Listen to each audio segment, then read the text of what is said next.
When my little brother started whispering to empty corners of our apartment, I brushed it off as typical 6-year-old weirdness. But then, one night, as I was scrolling through my phone and half listening to his giggles, I heard him say my name. Not sis, but my full name, the way only my teachers did. He paused, then laughed and said, "He says you remember the red notebook." My heart clenched.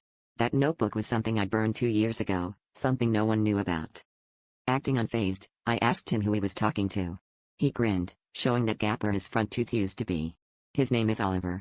He says you shouldn't have hidden the notebook. He says you still dream about it, even though you pretend you don't." I felt cold, remembering nightmares I'd chalked up to stress, blank pages filled with angry scribbles, words I'd never written. My brother's eyes seemed darker. I told myself it was just shadow, but I couldn't quite believe it. The next day, my brother refused to eat breakfast, whispering into his cereal. "Oliver says you lied to Mom about the broken window." My blood ran cold. That had happened when I was 9, years before my brother was born. I cornered him, demanding to know how he found out. He just smiled, but there was something wrong with his mouth, too wide, too knowing. "Oliver says you should apologize before it's too late." My hands shook so badly I dropped my coffee. That night, I heard scratching from my closet. When I opened the door, there was only my brother, sitting cross-legged, eyes unfocused.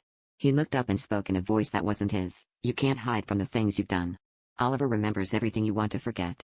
As I backed away, the shadows behind him seemed to pulse and stretch, and I realized with a sick certainty that Oliver wasn't imaginary at all. He was real, and he was here for me.